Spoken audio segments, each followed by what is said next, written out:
दोस्तों, आज जो मैं सीरीज़ एक्सप्लेन करने जा रहा हूँ वह एक न्यू सीरीज है।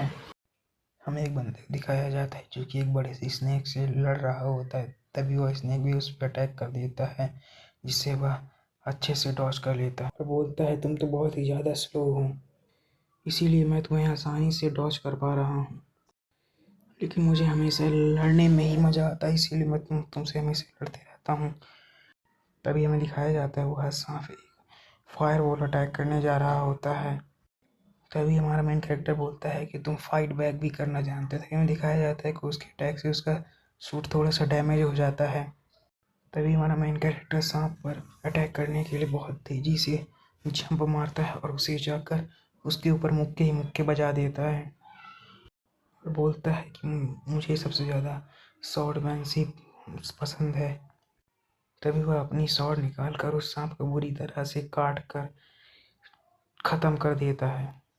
हमें दिखाया जाता है कि जैसे ही वह उस सांप को मारकर नीचे ज़मीन पर पैर रखता है तो वह अचानक वहाँ से गिरने लगता है और मन में बोलता है कि मैंने जो अटैक किया था उसमें स्वॉर्डमैनशिप और मैजिक दोनों फ्यूज्ड थे, जिससे इसकी पावर बहुत ही ज़्यादा बढ़ गई है और वह इससे उस सांप के बीच बीच से बहुत सारे टुकड़े कर देता है।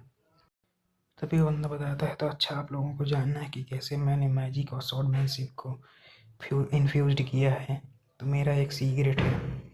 इसके बाद यहाँ से यह सीन कट हो जाता है। इसके बाद हमें एक लेडीज को दिखाया जाता है जो कि कहीं से आ रही होती है। तभी हमारा मेन कैरेक्टर आँख खोलते हुए बोलता है कि आखिर कौन है जो मुझे नींद से जगा रहा है, और इस लेडीज़ को देखते हुए बोलता है कि यह तो बहुत ही ज़्यादा सुंदर है।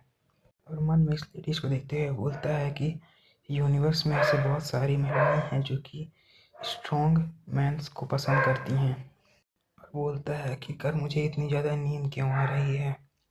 तभी हमें दिखाया जाता है कि वह लेडीज उसके पास आ जाती है और मन में बोलता है कि मेरा शरीर बहुत ही ज़्यादा भारी लग रहा है।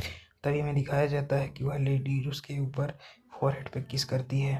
तभी वह उसके बालों के सेंट को सूंघते हुए बोलता है कि इस फ्लावर की महक तो बहुत ही ज़्यादा अच्छी है।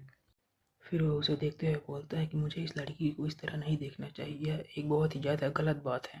तभी वह मन में सोचते हुए बोलता है कि मैं रजिस्ट नहीं कर पा रहा हूँ। तभी वह उसे किस करने जा ही रहा होता है, लेकिन हमें दिखाया जाता है कि वह एक छोटा बच्चा निकलता है और वह अपने सपने से टूट जाता है।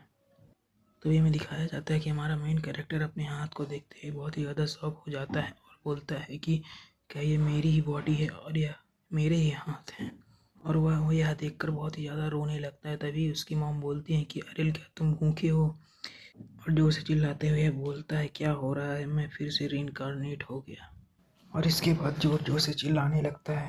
तभी वह शौक होते हुए बोलता है कि यह पहली या दूसरी बार नहीं हुआ कि मैं रीइंकार्नेट हुआ हूँ, यह बहुत ही ज़्यादा अजीब है कि मैं कई बार रीइंकार्नेट, और बोलता है कि मैं औरों की जगह मैं कई बार रीइंकार्नेट हो चुका हूँ, यह मेरा 100th टाइम है कि मैं रीइंकार्नेट हुआ। फिर वो बोलता है कि मैं पहली बार एक कोरियन के रूप में रीइंकार्नेट हुआ था, कि मैं साउथ कोरिया में रीइंकार्नेट हुआ था, लेकिन मेरी वो लाइफ बहुत ही ज़्यादा बेकार थी। इसी तरह में उसे कई लाइफ के उसके इमेजेस दिखाई जाती हैं और बोलता है कि मैंने अपनी फर्स्ट लाइफ में जॉब के लिए बहुत ही ज़्यादा स्ट्रगल किया था। अब बोलता है कि मैं अपने फर्स्ट रीइंकार्नेशन से बहुत ही ज़्यादा शॉक्ड हुआ था।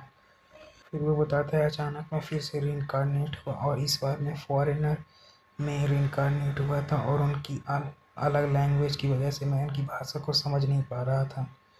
बोलता है कि इसी तरह मैं कई बार रीइंकार्नेट होता रहा। इसके बाद हमें प्रेजेंट टाइम का सीन दिखाया जाता है जहाँ पे वो आसपास की चीज़ों को देखते हुए बोलता है कि कम से कम ये एक पुअर क्लास हाउस नहीं है। तभी उसे वहाँ पर एक मेड दिखाई देती है और बोलता है कि नहीं, ये पुअर क्लास नहीं है, एक अपर क्लास हाउस है। तभी उसकी मदर उसे किस कर लेते हैं, तो मन में सोचते हुए बोलता है कि इस लाइफ में मेरे पास मदर भी है। तभी वो बोलता है कि मैं इस लैंग्वेज को समझने की कोशिश कर रहा हूँ। बोलता है लेकिन कुछ चीज़ें हैं जिन्हें मैं बिना लैंग्वेज को समझे ही महसूस कर सकता हूँ, और वो यह चीज़ अपनी मदर को देखते हुए बोलता है। वो और बोलता है कि इस लाइफ में मदर मुझसे बहुत ही ज़्यादा लव करती हैं। तो मन में सोचते हुए बोलते हैं कि मैंने मेरे कई रिइंकार्नेशन हुए, लेकिन किसी भी रिइंकार्नेशन मेरी मदर मुझे लव नहीं करती थी, लेकिन इस रिइंकार्नेशन की फीलिंग इन सबसे अलग है। इसके बाद हमें हमारे मेन कैरेक्टर की मदर का नाम बताया जाता है, जिनका नाम लेडी रिफीना होता है। तभी वहाँ पर खड़ी मेड बोलती है कि आप प्रिंस को लेकर थक गई होंगी, प्रिंस को आप मुझे दे दीजिए। और हमारा मेन कैरेक्टर एक्साइटेड होते हुए बोलता है कि वाह, मैं इस लाइफ में एक प्रिंस हूँ। तभी वो अपनी मदर को देखते हुए बोलता है कि आखिर मेरी मदर ऐसे क्यों देख रही हैं। तभी हमारे मेन कैरेक्टर की मदर बोलती हैं कि क्या और लोग इस बच्चे को प्रिंस के रूप में एक्सेप्ट करेंगे। तभी वो मेड से पूछते हैं, बोलते हैं कि तुम्हें क्या लगता है कि प्रिंस को एक्सेप्ट करेंगे। तो मेड बोलती है कि नहीं, लिटिल प्रिंस को सबको एक्सेप्ट करना चाहिए। अभी हम इस कमरे में केवल हम दो हैं, तुम मुझे कैजुअली नाम से बुला सकती हो। तभी वो मेड शॉक होते हैं, बोलती है आखिर मैं ऐसा कैसे कर सकती हूँ। तभी उसकी मदर बोलती है कि कोई बात नहीं, तुम बुला सकती हो। तभी हमारे मेन कैरेक्टर की मदर बोलती है कि मैं भी तुम्हारे जैसा एक मेड ही थी और तुम्हारे जैसे ही काम करती थी। तभी वो अपने मदर के एक्सप्रेशन को देखते हैं, बोलता है कि मेरे मदर के एक्सप्रेशन बहुत ही ज़्यादा डार्क है। तभी उसकी मदर बोलती है कि हालांकि तुम रॉयल ब्लड के कारण एक प्रिंस हो, लेकिन तुम लग्जीरियस लाइफ से बहुत ही ज़्यादा दूर हो। तभी उसकी मदर बोलती है कि अरे, तुम्हारे अंदर रॉयल ब्लड के साथ मेरा भी ब्लड मिक्स है, जो कि बहुत ही ज़्यादा नीचे रैंक का ब्लड है। तभी उसकी मदर उसे देखते हुए बोलते हैं कि इस बच्चे ने केवल एक दिन में एक्सप्रेशन देना सीख लिया। उसकी मदर बोलती है कि मुझे पता है कि अदर नॉवेल्स और कंकुबाइंस मेरे बच्चे के बारे में क्या बोलती हैं। तभी अरेल की मदर बोलते हैं कि केवल मेरे ही कारण मेरे बच्चे को किसी भी प्रकार की पावर नहीं मिली है। और अरेल से बोलती है कि मुझे माफ़ कर देना बच्चे, मैं उन लोगों का कुछ भी नहीं कर सकती। और यह कहकर वह रोने लगती है। तभी अरेल उनका आंसू पूछने लगता है। तभी अरेल की मदर एक्साइटेड होते हुए मेड से बोलते हैं कि तुमने देखा, यह मुझे समझ कर मुझे कंफर्ट करने की कोशिश कर रहा है। तभी वह अपने मदर से मन में बोलता है कि मदर, अब चिंता मत करिए, मैं पूरी तरह से सही हूँ। तभी वह अपनी मदर से मन में बोलता है कि मदर, मेरे पास भले ही प्रिंस जैसी पावर ना हो और ना ही मेरे पास कोई फॉलोवर, इससे मुझे कोई फ़र्क नहीं पड़ता है।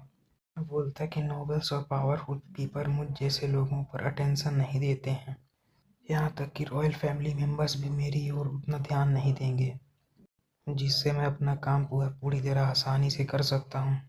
और आर्यल मन में बोलता है कि एक प्रिंस की लाइफ सराउंडिंग से घिरी हुई होती है और एक बहुत ही ज़्यादा बेकार लाइफ होती है।